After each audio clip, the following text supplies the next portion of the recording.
Hey guys, what is up? Voice of the Voiceless here, and I'm gonna do a quick video. The story here is this is on a Global Force Wrestling. Yes, Global Force Wrestling. They did a house show in my hometown. I'm just gonna give you a quick explanation. My hometown is Appleton, Wisconsin, which, if you guys don't know, it's in the northeast Wisconsin area, about 20 minutes off of Green Bay. If you guys know, me and Big Bernie Cool do Green Bay trips to get DVDs, so it's very close. Appleton's a very rather big city, around 80,000 people, but there's a small minor league stadium, single A, and Global Force Wrestling decided to do a house show at that stadium. So it was a big deal when I saw the news. The team is the Wisconsin Timber Rattlers. They're an affiliate of the Milwaukee Brewers. So, but it's Global Force Wrestling. Obviously you guys all know Global Force Wrestling. It's Jeff Jarrett's promotion, where they have a lot of indie guys running, New Japan guys, sorry, and I think they have a connection with AAA in Mexico. So, but I'm just gonna give you a quick rundown of the show. Just to start out, actually, I'll start off with everything before the show. We got there. I got there about an hour. It was me, my friend, which you guys can check out on YouTube, Big Bernie Cool, of course, and my dad. We went there, showed up to the stadium an hour early. There was a lot of people there. I'm gonna tell you, the show wasn't sold out by any means. Probably I would say a couple hundred people, but I don't think it was meant to sell out. I don't think they were expecting it to sell out. I will tell you guys this, there was barely any advertising in the local area, but maybe they didn't want to spend money on advertising, so. Uh, but it was a really cool sight to see. They basically let you meet all the guys free.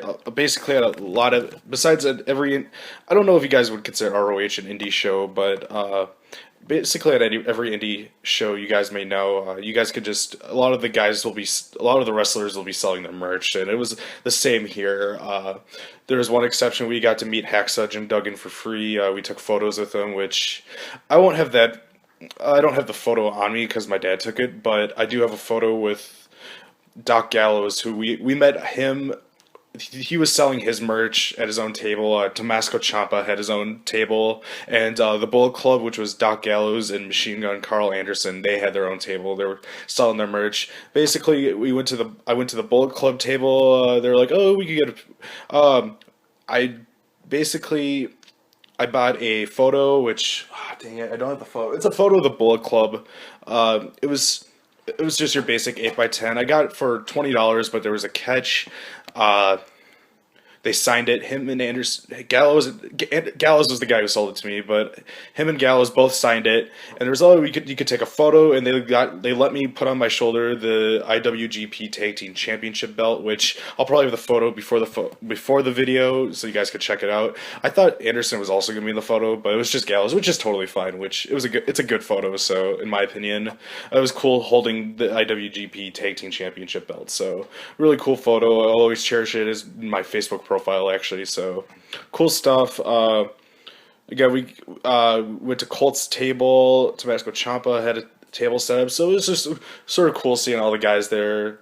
Meeting Hacksaw was fun. So we go into thing. So we go where it is. It's sort of in front of the field, where the ring is. It's home plate, and it's the front couple of sections. The front. I don't know why I'm waving my hands up here, but the front couple sections are sort of like where people are sitting. We got the sort of like the box seats. I think we were like 6 rows up or something, so not too far. All the seats were good because they're sort of raised, so you can see you're pretty close to the ring and you can see pretty well. The thing that was disappointing was on their Twitter, GFW was showing us their own six-sided ring. It was like green, it had the logo and like the green ropes, but it was six-sided, so we were expecting that. No, we got like this red. It was like this stock red four-sided ring with the Wisconsin Wrestling logos in the turnbuckles. So it was like a local ring. It was like a ring they got from like a local promotion, which was really weird. But I will begin to say that this show, no, the matches, it was a very fun show. I'll talk about each individual match, but The matches were not really that outstanding by any means. They were just they're very good or average or not so good. So, but it was a very fun show. I will tell you that. The crowd was really into it. The crowd was very happy for them to be there. They seemed very happy to be there. So it was a very fun show.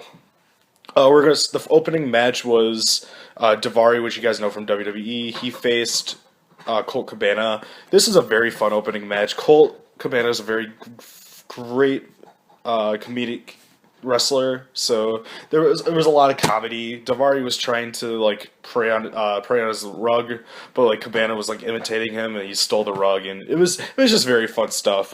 Good wrestling too, all around. It was probably my second favorite match of the night. It was very fun. Not a great match by any means, but it's just a very fun opening match. Cabana ended up winning with. I think he went off the top rope with something. I don't remember. I think he probably hit his finisher or something like that. So Cabana won. Very fun opening match. Next we get was is unadvertised. It was a triple threat match. It was between two of the guys you don't probably know. One was Joey Avalon, which he was for some reason he was well over with the crowd. So maybe he is from somewhere. I don't recognize him. So Joey Avalon. But he actually seemed like a pretty funny dude, so the crowd loved him. Another guy he seemed like just like a prototypical prototypical wrestler who sort of flew around. I forgot he had it was like it was like Matt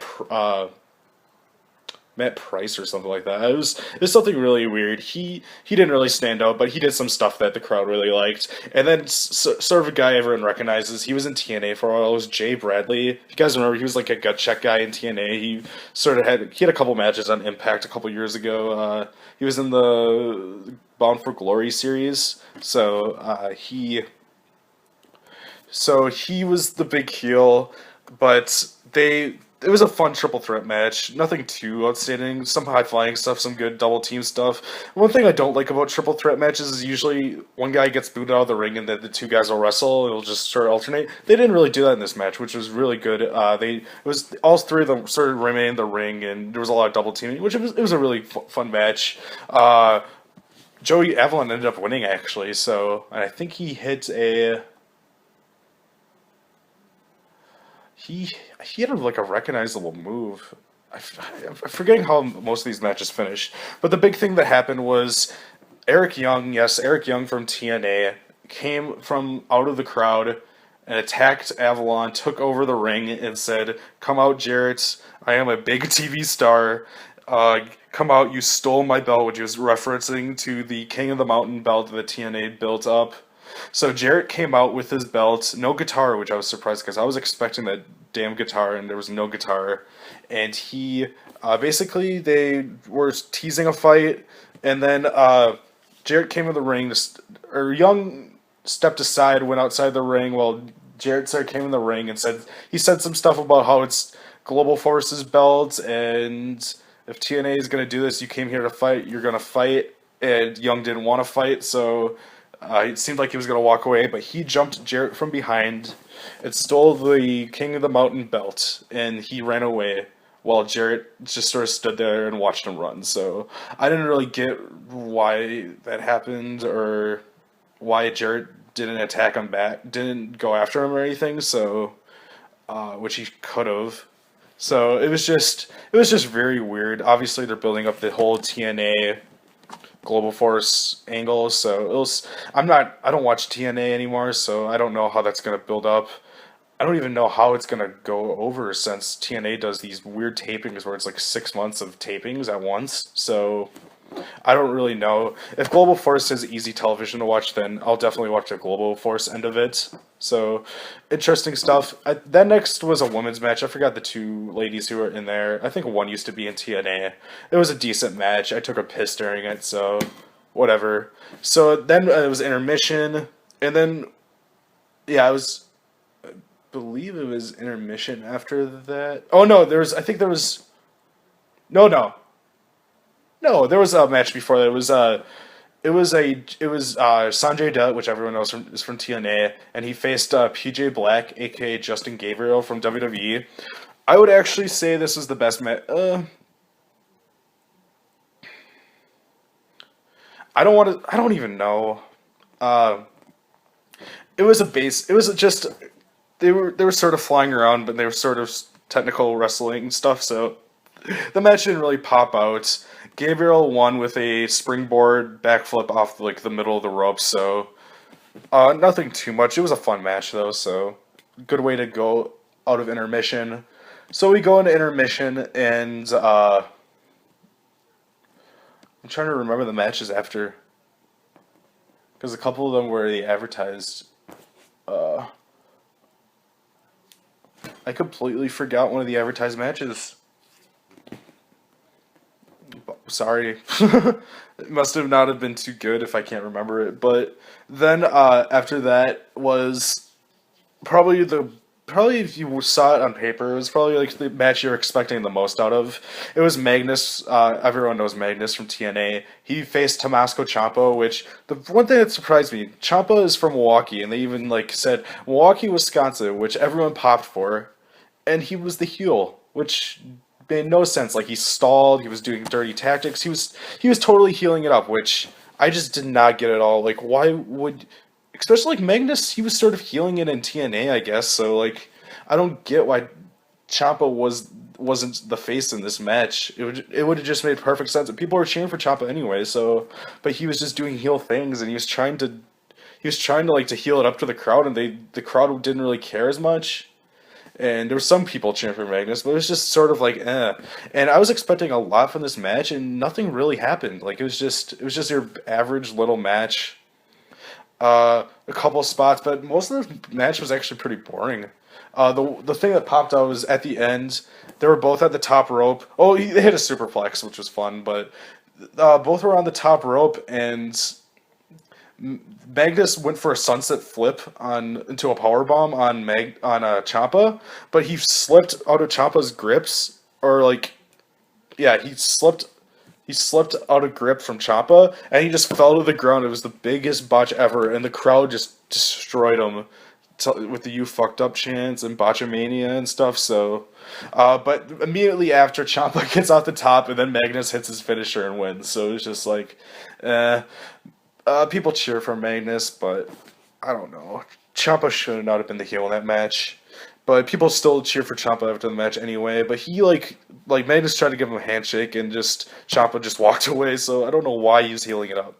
So and then after that we get Jim Duggan comes out, like everyone's cheering, like thank you Jim Duggan for everything you've done in the business. And he talked for a long time, and he said how great the troops are doing, and just your basic America stuff, the USA chants, the Ho chants, and it was fun seeing Hacksaw. But then Davari came out, Davari healing it up, being the Arabic guy, he was healing it up to Duggan. And so he was gonna attack Duggan with his own 2x4, but the ref stopped it. And then Duggan hit the 3-point stance clothesline. Then Jarrett came in, and no, Jarrett didn't come in. Sorry, it was just Hacksaw celebrating in the ring. So it was all right. It was sort of dumb, but nothing to really complain about. It was Duggan, so I wasn't expecting too much. And then finally, it's the main event, which is it was two guys. I don't remember what their team was, but Big Bernie Cool told me they were from CZW. No one knew who they were, so they didn't really get a. They were obviously the heels from the team they were facing, so they were getting that heel reaction because of the other team. And they actually were doing really well as heels. Like they were doing some really funny things as heels to the crowd. So. But they were facing the Bullet Club, which was Doc Gallows and Carl Anderson, the IWGP Tag Team Champions. This is actually, I would actually say this was the match of the night. This is the main event, but I would say this is the match of the night. It was just some fun stuff in there. The the heels, the CZW guys, they were bumping their asses off for Gallows and Anderson, which was fun to see, and they were just totally healing it up while Gallows and Anderson were hitting their stuff. So it was just it was a fun match. And obviously Anderson and Gallows ended up winning with their finisher, which I forgot the name of their finisher, but it's that suplex where they twist them. If you guys ever seen their tag team stuff, so it was a very fun match, but nothing too outstanding. But it was probably the best match of the night. So overall, the matches themselves, nothing to like go out search for outstanding, but it was a very fun show. And after the show, both Duggan and Jarrett came out to thank the crowd. Thanks for the fans because you're really starting this Global Force stuff. So it was really cool to see them thank the Appleton crowd.